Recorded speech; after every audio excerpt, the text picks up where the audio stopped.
여러분 요즘 아이들 여러분들도 키우고 계시니까 요즘 아이들 저희 세대랑 뭐가 많이 달라졌는지 뭐 여러 가지 많이 달라졌지만 저는 요즘 아이들이 예전보다 훨씬 더 큰 확대된 자유 속에서 살고 있는 것이 아닌가 그렇게 생각을 합니다. 그래요. 우리는 지금 자유의 시대를 살아가고 있습니다. 사람들은 내 인생은 내가 결정한다. 내 몸은 나의 것이다. 남에게 피해만 주지 않으면 난 뭘 하든 상관없다. 내버려둬. 이렇게 이야기를 하죠. 이전 어느 시대보다 선택의 폭은 넓어졌고 누구의 간섭도 받지 않는 삶을 우리는 이상적인 삶이라고 그렇게 생각하고 있습니다. 그런데 여러분, 한 가지 질문 드리고 싶은 것은 그리고 또 우리 아이들에게도 질문하고 싶은 것은 참으로 자유로워졌냐 하는 것입니다. 정말 자유가 많아질수록 자유롭게 할 수 있는 것이 많이 허용될수록 우리가 더 자유로워졌냐 하는 것입니다. 우리의 일상을 한번 생각해 보세요. 우리는 놀랍게도 스마트폰의 시대를 살고 있습니다. 그 스마트폰이 심지어는 몇백만 원씩 하는 스마트폰도 있는데 돈의 가치로 따져보면 그 스마트폰이 사실은 몇백만 원 이상, 몇천만 원, 몇억 이상의 가치를 그 안에 사실은 담고 있다고 봅니다. 할 수 있는 일들이 너무 많잖아요. 예전에 할 수 없었던 일, 그리고 우리가 은행 자동 이체만 해도 우리가 통장을 들고 예전에는 종이에다 이렇게 써가지고 가야 하지 않았습니까? 근데 전혀 그런 거랑 상관없이 1, 2초 만에 모든 것들이 되는 일들이 엄청 많습니다. 그래서 우리가 더 자유로워졌냐는 겁니다. 우리는 어느 순간 스마트폰을 확인하지 않으면 불안해지죠. 잠시만 알림이 울려도 우리는 손이 먼저 갑니다. 처음에는 내가 사용하는 줄 알았는데 어느 순간 그것이 나를 움직이고 있는 것이죠. 이것은 유독 스마트폰만의 이야기가 아닙니다. 돈도 그렇고 우리 삶 속에서의 인정, 그리고 성공, 아이들에게 있어서의 성적, 그리고 우리가 삶에서 가지고 있는 욕망, 욕구들도 그렇게 변해가고 있습니다. 우리는 아주 자유롭게 선택한다고 생각하지만 어느 순간 그 선택이 우리를 붙들고 이끌고 지배당하고 있는 세상에 사는 것이죠. 사랑하는 성도 여러분, 이것이 바로 오늘 고린도전서 6장이 우리에게 던지는 질문입니다. 고린도는 로마 제국에서도 매우 화려하고 자유로운 도시였습니다. 무역이 번성했고 문화와 철학이 발달했으며 사람들은 자유를 사랑했습니다. 그러나 그 자유는 점점 하나님을 떠난 욕망의 자유로 변질되어 버리고 있었죠. 오늘 우리가 읽은 그 본문도 우리의 몸을 내 마음대로, 우리 본문 어디죠? 12절에 보면 모든 것이 내가 하는 것이 가하니라 이렇게 하면서 고린도 당시 유행했던 표현으로 모든 것이 가할 것처럼 하지만 바울이 핵심적으로 우리에게 이야기하는 것 중에 하나는 내 몸이 내 것이 아니다. 내 것이 아닌 그 몸에서 모든 것이 가하게 그렇게 자유하는 것이 정말로 되는 것이냐 하고 반문하고 있는 것이죠. 오늘 하나님께서는 우리에게도 같은 질문을 던지고 계십니다. 우리는 정말 자유로운 사람입니까? 아니면 자유라는 이름 안에 말도 안 되는 사단의 속삭임에 지배를 받고 있는 것은 아닙니까? 복음이 주는 자유는, 예수님이 우리에게 주는 자유는 항상 하나님께 영광을 돌리는 자유가 될 것입니다. 오늘 우리는 바울이 고린도전서 6장을 통해서 주는 말씀을 통해서 세상이 말하는 자유가 아니라 예수 그리스도 안에서 누리는 참된 자유가 어떤 영향력을 미치는지 우리가 함께 나눠보고자 합니다. 먼저 첫 번째로 복음이 주는 참 자유는 사람을 살리는 자유입니다. 우리 1절을 함께 읽도록 하겠습니다. 너희 중에 누가 다른 이와 더불어 다툼이 있는데 구태여 불의한 자들 앞에서 고발하고 성도 앞에서 하지 아니하느냐. 고린도 교회 안에 충격적인 일이 일어났습니다. 성도들이 성도를 서로 세상의 법정에 고소하고 있었습니다. 우리는 보통 이 고린도전서 6장을 많이 바울의 이야기 그리고 또 현실적인 교회 이야기가 많기 때문에 오해해서 받아들이는 경우가 있는데 이 고린도전서를 이야기하고 있는 이 바울의 말하는 의도가 무엇인지 하나님으로부터 어떤 뜻을 받아 이렇게 이야기하는지에 대해서 우리가 좀 자세히 살펴볼 겁니다. 오늘 이 본문을 읽으면 흔히 교회는 법정에 가면 안 된다는 말씀으로 이해하기도 합니다. 그러나 바울의 관심은 법정 자체가 아니었죠. 당시 고린도의 법정은 조금 특이한 법정이었습니다.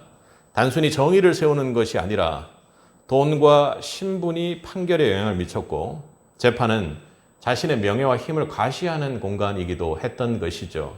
그러니 무언가 잘못된 것도 논리적으로 변증해서 사람들 앞에서 궤변까지 내어놓으며 내가 옳았다라는 것을 이야기하는 자리, 세상 앞에서 이게 옳아, 돈이 옳아, 내 논리가 옳아, 내 똑똑함이 옳아, 내가 배운 것이 옳아 이렇게 하고 상대편을 모욕 주고 자신을 세우는 자리였던 것입니다. 그런데 바울은 지금 이 상황에서 전혀 예상치 못한 질문을 우리에게 던집니다. 2절을 한번 읽어보겠습니다. 성도가 세상을 판단할 것을 너희가 알지 못하느냐? 세상도 너희에게 판단을 받겠거든 지극히 작은 일 판단하기를 감당하지 못하겠느냐? 바울이 왜 갑자기 세상을 판단한다는 이야기를 할까요? 바울은 현재의 일들을 우리가 미래에 어떤 모습으로 있을지의 관점에서 바라보게 하고 있습니다. 하나님께서는 장차 그리스도와 함께 그의 백성들에게 어떻게 해요? 세상을 다스리는 왕노릇하는 영광을 허락하신다 했습니다. 3절에서는 우리가 천사를 판단할 것을 알지 못하느냐 하고 우리가 미래에 우리가 장차 영원 중에 어떤 사람인지 알지 못하느냐 하고 성도의 신분을 이야기합니다. 장차 세상을 판단할 하나님의 백성이 지금은 작은 다툼 하나도 복음 안에서 해결하지 못하고 세상의 방식으로 서로를 무너뜨리려고 그 법정에서 그렇게 하고 있다는 것입니다. 문제는 소송 그 자체에 있는 것이 아니고 그들의 선택과 그들의 행동이 정체성, 하나님의 백성이라는 정체성, 그리고 미래적 정체성을 잊어버리는 모습입니다. 그래서 바울은 더 충격적인 말을 우리들에게 던집니다. 차라리 이러느니 불의를 당하는 것이 낫지 아니하냐? 차라리 속는 것이 낫지 아니하냐? 이렇게 이야기를 합니다. 세상은 이 말씀을 이해하기 어렵습니다. 왜 손해를 보고 왜 참습니까? 왜 끝까지 싸워서 사람들 앞에서 그 사람을 때려 눕혀야 자기가 승리하라고 바울이 이야기하지 않는 것입니까? 우리가 이 모습에서 예수님을 생각하게 합니다. 바울 눈에는 이 상황에서 십자가의 주님이 보였던 것입니다. 예수님도 재판을 받으셨죠. 대제사장 앞에서도 빌라도 앞에서도 거짓 증인들에 둘러싸였습니다. 억울한 재판이었고 주님은 얼마든지 자신의 결백을 증명할 수 있었습니다. 12군단이 넘는 천사를 불러 큰 전쟁을 일으켜버릴 수도 있는 그 능력의 주님이었습니다. 그러나 끝까지 주님은 자신의 권리를 주장하지 않았습니다. 왜 그래요? 왜 그렇습니까? 나 개인의 승리가 아니라 하나의 영혼과 생명을 살리기 위해 그랬습니다. 바꾸어 말하면 주님께서 왜 그렇게 입을 꾹 다물고 아무 말씀도 안 하시고 본인이 유대의 왕이다 하나님의 얘기만 하고 계셨냐라는 거죠. 왜 그랬습니까? 그럼 바로 저와 여러분이라는 생명을 살리기 위해 그렇게 하셨습니다. 십자가는 권리를 포기한 처참한 패배가 아니었습니다. 주님의 십자가 사랑으로 우리를 살린 승리였지요. 그래서 베드로도 예수님을 이렇게 증언을 합니다. 베드로전서 2장 23절에서 욕을 당하시되 맞대어 욕하지 않으시고 고난을 당하시되 위협하지 아니하시고 공의로 심판하시는 이에게 부탁하시되. 오늘 우리의 모습은 어떻습니까? 우리도 법정에만 가지 않을 뿐 매일 나의 옳음을 위해 싸웁니다. 매일 재판을 하죠. 가정에서 내 말이 맞다고 싸우고, 직장에서는 인정받기 위해서 사람을 밀어내며, 교회에서도 내 의견이 받아들여지지 않으면 마음이 상해버립니다. 교회를 떠나버리죠.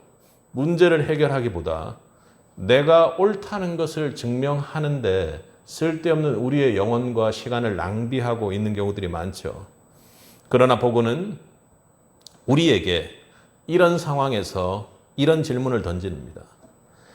너가 이기는 것이 중요하냐? 형제를 얻는 것이 중요하냐?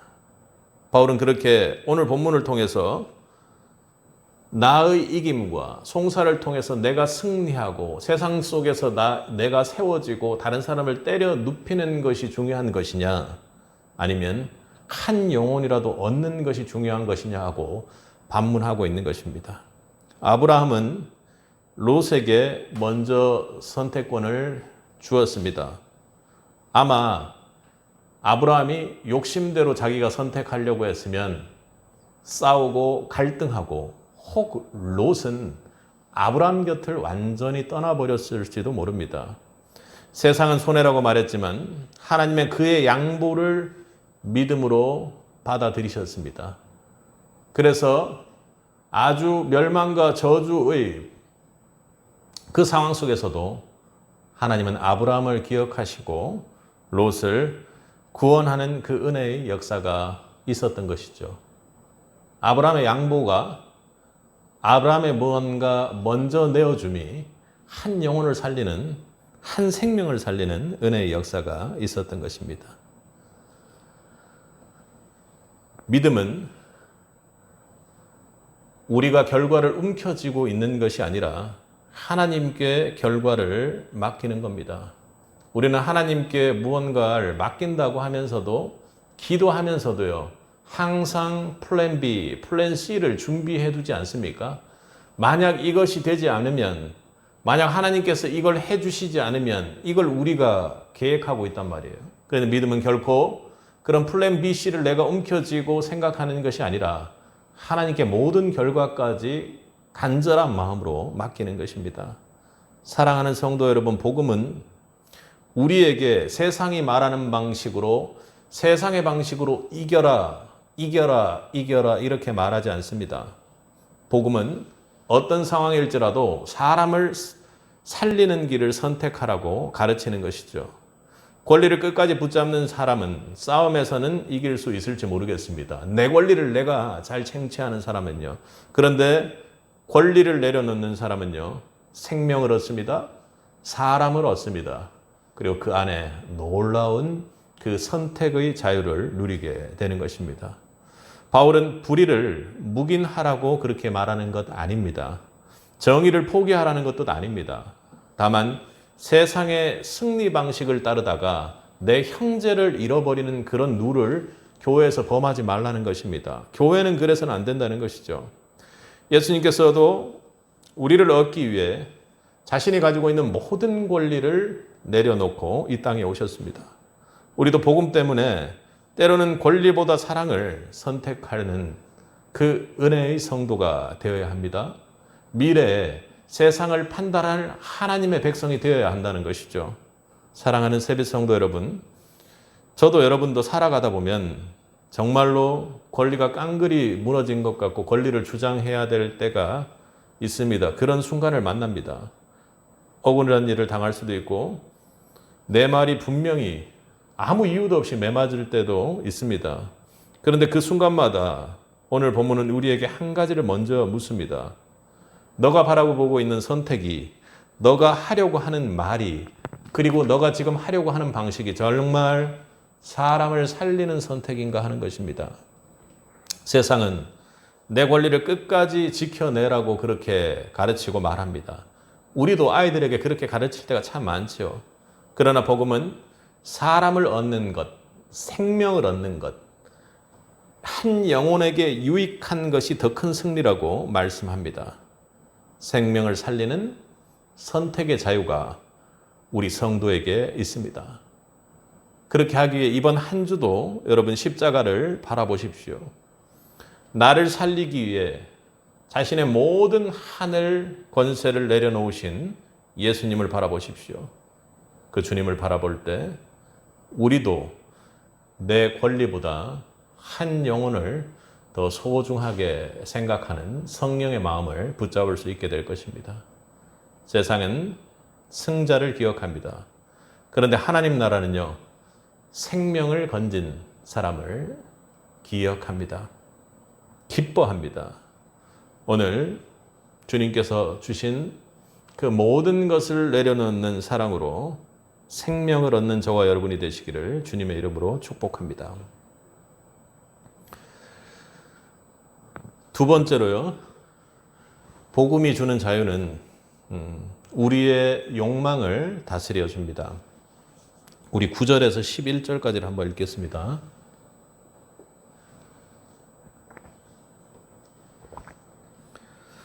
불의한 자가 하나님의 나라를 유업으로 받지 못할 줄을 알지 못하느냐. 미혹을 받지 말라. 음행하는 자나 우상 숭배하는 자나 간음하는 자나 탐색하는 자나 남색하는 자나 도적이나 탐욕을 부리는 자나 술 취하는 자나 모욕하는 자나 속여 빼앗는 자들은 하나님의 나라를 유업으로 받지 못하리라. 너희 중에 이와 같은 자들이 있더니 주 예수 그리스도의 이름과 우리 하나님의 성령 안에서 씻음과 거룩함과 의롭다 하심을 받았느니라. 아멘. 그런데 바울은 자유를 말하기 전에 먼저 복음을 말합니다. 자유가, 참 자유가 무엇인지를 이야기하기 전에 복음이 어떤 것인지를 이야기합니다. 우리가 함께 읽은 9절부터 11절까지 바울은 하나님 나라를 유업으로 받지 못할 죄의 목록들을 그렇게 쭉 나열을 하죠. 그런데 바울은 이 교회에 있는 자들을 정죄하고 죄인들을 정죄하기 위함이 아닙니다. 11절에 뭐라고요? 너희 중에 이와 같은 자들이 있더니 이렇게 이야기를 합니다. 그러니 교회 안에 있는 모든 사람들은 과거에는 죄의 지배 아래 살던 사람이었지만 이제는 주 예수 그리스도의 이름과 우리 하나님의 성령 안에서 씻음을 받고 거룩하여지고 의롭다 하심을 받은 하나님의 백성들이라는 것입니다. 복음은 과거를 지우는 것이 아니라 우리의 정체성을 완전히 바꾸는 전능한 능력의 하나님의 능력인 것입니다. 그래서 바울은 그 다음에 비로소 자유를 이야기합니다. 바울은 여기서 고린도 교회 안에 퍼져 있던 한 구호를 그대로 인용을 하는데요. 우리 12절을 한번 읽어보겠습니다. 모든 것이 내게 가하나 다 유익한 것이 아니요 모든 것이 내게 가하나 내가 무엇이든지 얽매이지 아니하리라. 모든 것이 내게 가하니라. 이 말은 완전히 틀린 말이 아니죠. 아마 이 시대의 친구들이 들으면 참 좋아할 겁니다. 모든 게 가능하지 안 되는 게 없지. 그죠? 예수 그리스도 안에서 우리는 율법의 정죄에서 자유를 얻은 사람들입니다. 할렐루야. 그러나 고린도 교회는 복음이 주는 자유를 점점 오해하기 시작했습니다. 여러분도 아닌지 한번 보세요. 하나님을 더욱 사랑하고 이웃을 섬기라고 주신 자유를 내가 원하는 것은 무엇이든지 할 수 있는 일종의 특권과 권리로 바꾸어 버린 것입니다. 뭐든지 가능해. 그래서 바울은 그들의 말을 그대로 인용한 뒤 두 번이나 그러나 이렇게 이야기합니다. 그러나 그 모든 것이 어때요? 유익한 것이 아니라는 것입니다. 그리고 나는 아무 것에도 지배를 받지 아니한다. 이렇게 이야기를 합니다. 여기서 바울이 말하는 참된 자유가 담겨져 있습니다. 고린도 사람들은 할 수 있는가를 자유의 기준으로 삼았습니다. 여러분 그런 것 아닙니까? 그러나 바울은 그것이 정말 유익한가, 그리고 또 하나 그 유익은요, 앞서 우리 먼저 이야기했던 것처럼 사람을 생명을 살리는 쪽이 유익한가 하는 그런 정말 주님의 기준에서의 유익이 있는가 하는 것을 묻고 있습니다. 그리고 더 나아가 그것이 나를 지배하고 있지는 않은가 하고 묻는 것입니다. 여기 우리가 중요하게 볼 것은 지배하다, 지배받다라는 말입니다. 엑수시아죠. 헬라어로 권세 아래 들어가다라는 겁니다. 그 권세 아래 완전히 압제되어서 들어가서 종이 되다라는 뜻입니다. 다시 말해 바울은 그리스도께서 너를 자유롭게 하셨는데 왜 다시 다른 것에 종이 되어 지배받으려고 하느냐 하고 반문하고 있는 것입니다. 참 이상한 것이죠. 과거에 그렇게 해서 깨끗하게 씻김받고 하나님의 백성이 되었는데 왜 다시 죄의 종으로 가는 그런 선택을 하느냐 하고 묻는 것이죠. 바울이 지금 여기서 말하는 참된 자유는 단순히 선택하고 모든 것을 가히 내 멋대로 선택하는 것에 있는 것이 아니라 내가 선택한 것을 내 자유대로 언제든지 내려놓을 수 있는 능력 또한 자유라 하고 이야기하는 것입니다. 세상은 하고 싶은 것을 하면 자유다 이렇게 말하죠. 바울은 지금 한 걸음 더 나가 그렇다면 그걸 거절할 수 있는가 하고 오늘 우리에게 묻고 있는 것입니다. 거절할 수 없다면요, 여러분 그건 자유가 아니라 지금 현재 지배당하고 있는 것입니다. 이어서 바울은 당시 고린도 사람들이 자주 하던 또 다른 말을 인용합니다. 고린도가 얼마나 현세 중심적이었는지를 알게 합니다. 13절을 함께 읽어보겠습니다.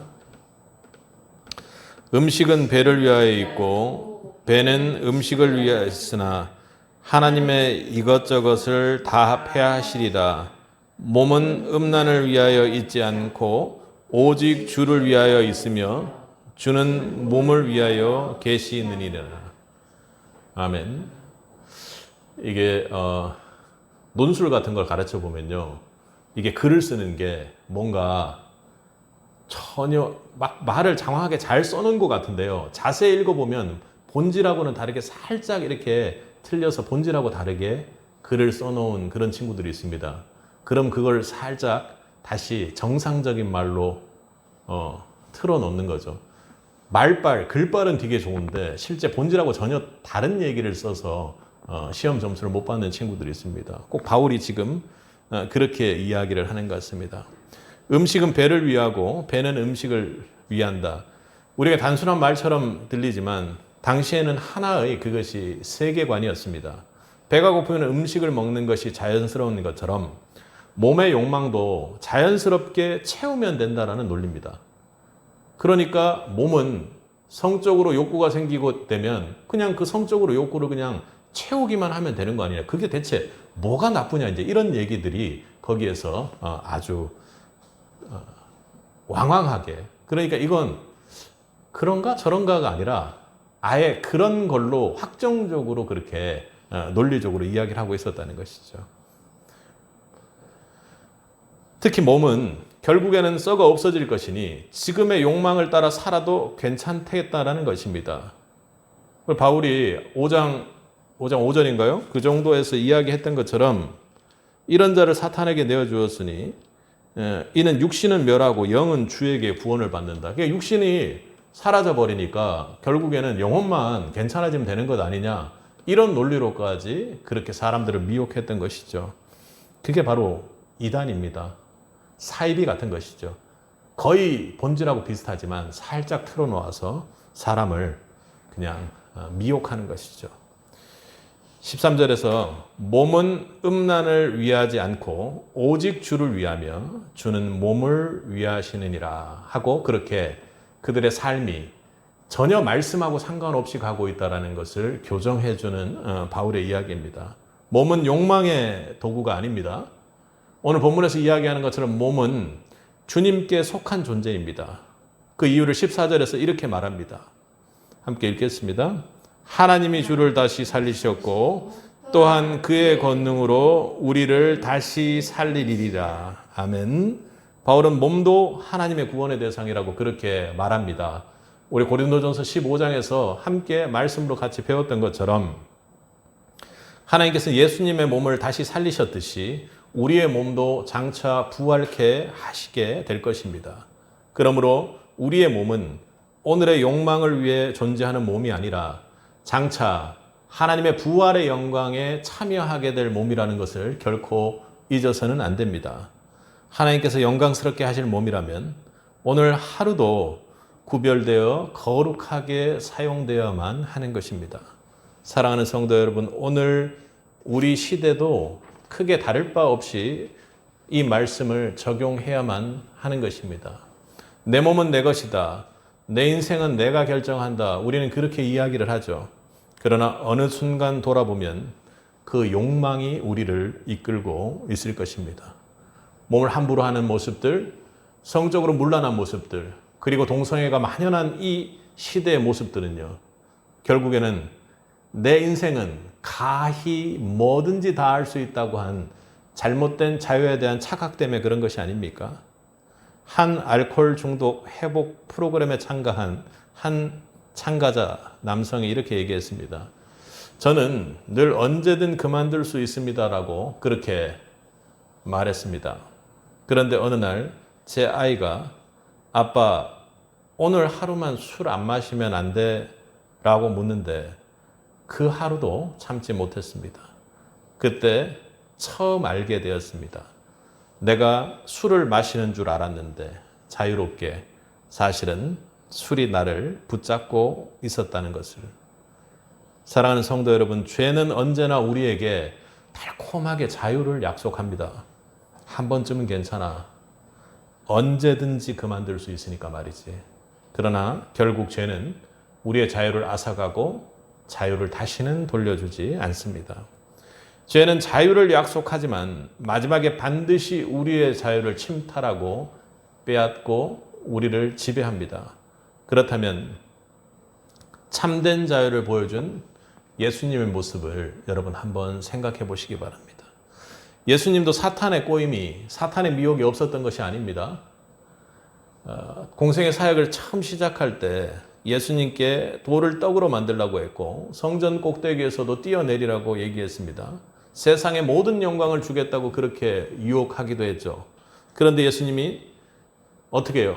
단칼의 말씀으로 거절하셨습니다. 그런데 하실 수 있었지만 능력이 없어서가 아니라 하실 수 있었지만 그 선택을 안 하셨다는 것입니다. 왜요? 왜 그렇습니까? 아버지 하나님의 뜻이 예수님 자신 몸이 가지고 있는 그 욕망보다 훨씬 더 소중한 것임을 알았기 때문입니다. 예수님 그래서 말씀하시죠. 요한복음 8장에서 죄를 범하는 자마다 죄의 종이라. 아들이 너희를 자유롭게 하면 너희가 참으로 자유로우리라. 아멘. 주 안에 자유롭기를 축복합니다. 하나님께서 기뻐하시지 않는 것에 아니오라고 말할 수 있는 그 능력이 바로 참 자유의 능력이 되는 것입니다. 자유는요, 우리 의지에서 시작되지 않습니다. 광야의 시험에서 이기신 예수 그리스도께서 오늘도 성령으로 여러분 안에 능력으로 함께 하시기에 여러분이 자유로울 수 있는 것입니다. 이번 한 주도 우리 모두에게 질문을 던져 보시기 바랍니다. 나 정말 자유로운가? 나 혹시 무언가에 지배받고 있는 것 아닌가 하고 말입니다. 세상은 욕망을 따르라고 합니다. 오늘 본문 12절 첫 시작처럼 가한 것이 모든 것이 가하니 네 멋대로 한번 해봐라 합니다. 참 좋은 것 같습니다. 그런데 복음은요, 그것이 아니라 예수님을 따르라고 말합니다. 욕망을 따라가면 결국 욕망의 종이 됩니다. 그러나 예수님을 따라가면 참 자유를 누리며 그 안에 영영으로 왕노릇하게 될 줄 믿습니다. 사랑하는 성도 여러분, 성령 안에서 욕망을 다스리며 하나님의 뜻을 선택하는 새빛이 되기를 주님의 이름으로 축복합니다. 이번 한 주도 참으로 NO 하고 하나님 뜻에 맞지 않는 것을 NO 할 수 있는 거절의 자유를 누리며 살아가는 저와 여러분이 되시기를 간절히 바랍니다. 세 번째로 복음이 주는 참 자유는 반드시 하나님께 영광이 됩니다. 바울은 이제 논의를 가장 깊은 곳으로 이끌어 가려고 합니다. 앞에서는 무엇을 하느냐를 말했다면 이제는 왜 그렇게 살아야 하는지를 묻습니다. 다시 말해 행동의 문제가 아니라 정체성의 문제로 우리가 어떤 목적으로 살아가야 하는가를 묻는 것입니다. 그래서 두 번이나 같은 표현법으로 묻고 있습니다. 알지 못하느냐, 알지 못하느냐 하고 말입니다. 우리 15절을 한번 읽어보도록 하겠습니다. 읽겠습니다. 너희 몸이 그리스도의 지체인 줄을 알지 못하느냐? 내가 그리스도의 지체를 가지고 창녀의 지체를 만들겠느냐? 그럴 수 없느니라. 16절도 한번 읽어보겠습니다. 창녀와 합하는 자는 그와 한 몸인 줄을 알지 못하느냐? 일러스되 둘이 한 육체가 된다 하셨으니. 예수 그리스도를 믿는 사람은 혼자 존재하는 사람이 아닙니다. 그리스도와 연합된 사람입니다. 맞습니까? 우리의 몸은 그리스도의 몸에 붙어있는 지체와도 같은 것입니다. 그러므로 내 몸은 더 이상 내 마음대로 사용하는 사적인 소유가 아니죠. 그리스도께 속한 몸입니다. 그래서 바울은 음란의 문제를 단순히 윤리의 문제로 이야기하는 것이 아니죠. 그리스도의 지체를 죄와 연결시키는 영적인 문제로 바라보는 것입니다. 그래서 19절에 오늘 본문에 너희 몸은 너희 가운데 계신 성령의 전인 줄 알지 못하느냐 이렇게 이야기를 합니다. 앞서 15절부터 19절 앞쪽까지를 우리 창세기와 연결지어서 보면 부부를 어떻게 표현하고 있습니까? 남자와 여자가 부모를 떠나 한 몸을 이루어 이렇게 이야기를 하지 않습니까? 그런데 지금 우리는 예수 그리스도에 붙어 한 몸으로 하나 되어 있는 사람인데 창기들과 몸을 함께 나누는 상황이 된다라는 것은 그쪽도 한 몸을 이루고 예수 그리스도와 붙어 한 몸을 이루고 있는 상황이니 이것이 가능한 것이냐 불가능한 것이냐 하고 이야기하는 것이죠. 성도되어 예수의 지체로서 예수에 딱 붙어 있는 그 한 몸이 다른 창기와 한 몸을 이루게 되는 그 상황이 정확히 죄를 표현하는 상황이다. 이렇게 이야기를 하는 것입니다. 너희 몸은 너희 가운데 계신 성령의 전인 줄 알지 못하느냐. 바꾸어 말하면 예수 그리스도하고부터 악교풀로 습자지가 붙어 있는 것처럼 한지가 붙어 있는 것처럼 완전히 하나 되어 붙어 있는 상황인데 그 상황의 몸에 성령의 전이 되어 있는 그 몸에 창기의 몸을 갖다 대어서 성적인 욕구를 채우고 있는 그 상황을 정확하게 이야기하는 것입니다. 유대인에게 성전은 하나님께서 임대하는 가장 거룩한 곳이었습니다. 그런데 이제 하나님께서는 돌로 지은 건물에만 계시는 것이 아닙니다. 성령으로 내 몸 안에 거하십니다.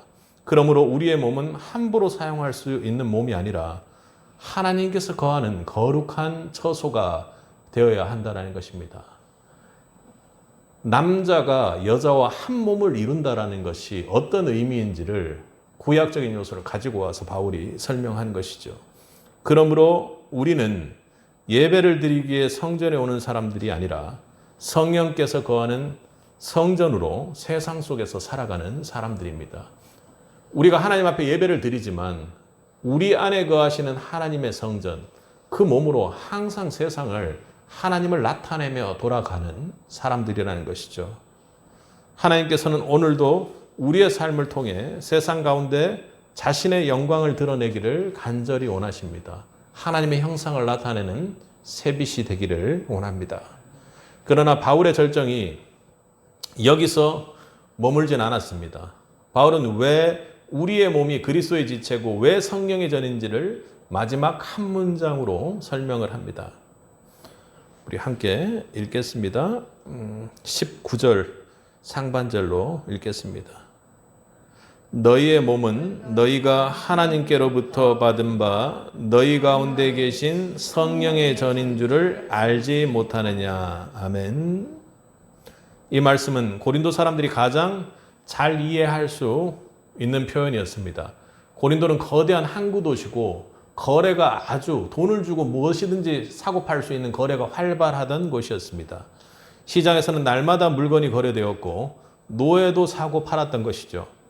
고린도 사람들은 값을 치르면 소유권이 바뀌는 장면을 익숙하게 봐왔던 사람들입니다. 바울은 바로 그들이 가장 잘 아는 언어로 그렇게 이야기를 했던 것입니다. 예수님께서 십자가에서 자신의 생명을 값으로 치르심으로 우리 모두를 사셨습니다. 그러므로 우리는 더 이상 죄와 욕망의 소유가 아니라 예수 그리스도께 속한 종이 된 사람들입니다. 노예가 된 사람들입니다. 속한 사람들입니다. 그런데 놀랍게도 자유로운 종입니다. 이렇게 이야기하는 것입니다. 사랑하는 성도 여러분, 이것이 복음입니다. 복음은요, 우리를 좀 더 착하게 만드는 그런 이야기가 아니라 우리에게 그저 좋은 소식이 아니라 법률적으로, 법정적으로 보면, 영적인 법으로 보면 우리의 주인이 완전히 바뀌는 법정적인 사건이라는 것입니다. 십자가는 우리를 용서한 사건일 뿐만 아니라 우리의 주인을 완전히 바꾸는 놀라운 승리의 역사였던 것입니다. 이제 우리는 내 뜻대로 살아가는 사람이 아니라 내 뜻대로 살아갈 수 있는 사람이 아니라고 이야기하는 것이죠. 나를 핏값으로 사신 예수 그리스도를 위해 살아가는 사람입니다. 그러므로 우리의 질문도 달라져야 합니다. 내가 무엇을 하고 싶은가? 그런 것이 아니라 나의 주인이신 예수님께서는 내 몸을, 나를 어떻게 사용하기를 원하시는가? 대체 내가 어떤 선택을 하면 기뻐하실까 하고 그렇게 우리의 질문들이 바뀌어 나가야 됩니다. 이 질문이 우리의 말을 바꾸고 우리의 눈을 바꾸고 우리의 손과 발을 바꾸고 우리의 삶 전체를 예배자의 삶으로 바꿔줄 것을 믿으시기 바랍니다. 사랑하는 성도 여러분, 세상은요, 내 것이 전부다. 내 인생은 내 것이다. 나는 내 것이다. 내 마음대로 할 수 있다 말합니다. 그런데 복음은요, 너희는 너희 자신의 것이 아니라고 그렇게 대전제를 선언하고 들어갑니다. 오늘 하루도 중요한 선택할 때마다 꼭 오늘의 말씀을 기억하시기 바랍니다. 나는 내 것이 아닙니다. 예수 그리스도의 것입니다. 이 고백이 우리의 삶을 붙들 때 우리는 비로소 몸으로 하나님께 영광을 돌리는 삶을 살아가게 될 줄 믿습니다. 사랑하는 성도 여러분, 복음이 주는 자유는 내 마음대로 사는 자유가 아닙니다. 하나님께 영광을 돌릴 수 있는 자유입니다. 이번 한 주 나를 위해 나의 유익을 위한 결정을 하는 사람이 아니라 나를 값주고 사신 예수 그리스도의 사람답게 몸으로 하나님께 영광을 돌리는 저와 여러분이 되기를 바랍니다. 여러분, 복음서에 보면 거라사 지방의 광인을 여러분 아시죠? 엄청 시끄럽고 쇠사슬에 묶여있고 그냥 모습만 봐도 그렇게 보이죠. 그런데 예수님을 만난 후 그의 모습은 완전히 달라졌습니다. 마가복음에서는 그를 이렇게 표현하고 있는데요. 귀신 들렸던 자가 옷을 입고 정신이 온전하여 앉은 것을 보고, 거라사의 광인이 예수님을 붙들고 나서 어떻게 바뀌었다고요? 온전하여졌다라는 것입니다. 예수님은 그의 환경만 바꾼 것이 아니고요, 그의 삶의 주인이 되어 주셨습니다. 사랑하는 성도 여러분, 오늘 고린도서 6장이 우리에게 전하는 복음이 바로 그것입니다. 바울은 우리에게 더 강한 의지로 살아, 힘내, 더 빡빡하게, 더 열심으로 살아내, 그렇게 말하는 것이 아닙니다. 더 열심히 죄와 싸워달라고도 사실은 이야기하지 않습니다. 먼저 이렇게 선언하는 것입니다. 너희는 너희의 자신의 것이 아니라 그리스도께서 값으로 산 것이 되었으니, 우리의 이 몸 하나, 죄된 몸 하나를 사기 위해 예수 그리스도께서 치렀던 것은 돈이 아니었습니다. 바로 하나님의 아들 예수 그리스도의 생명이었습니다. 십자가에서 흘리신 보혈이었습니다. 그러므로 십자가는 우리를 용서한 사건일 뿐만 아니라 우리를 참으로 자유롭게 한 사건입니다. 죄와 욕망의 종이던 우리를 살린 선택이었던 것입니다. 주님께서 선택하신 그 자유가 여러분을 살리는 자유였던 것입니다. 그리고 주님께서 주신 그 십자가가 우리의 욕망을 매일 칠 수 있는 그런 자유를 주는 십자가일 것입니다.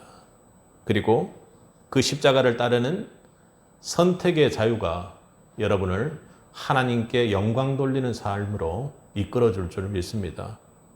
이번 한 주도 중요한 선택 앞에 설 때마다 여러분 한 가지 질문을 품으시기 바랍니다. 예수님이라면 나의 이 몸을 어떻게 사용하실까? 그리고 그 한 문장을 믿음으로 고백하기 바랍니다. 왜 그걸 묻느냐? 저는 저의 것이 아니니까요. 주님의 것입니다. 이 고백이 사람을 살리는 선택의 자유로 이어지고 여러분을 삶의 욕망 속에 지배받지 않는 자가 되어 부활의 그날 하나님께 영광 돌리는 놀라운 은혜에 참여하는 새빛이 되기를 주님의 이름으로 간절히 축원합니다. 함께 기도하겠습니다.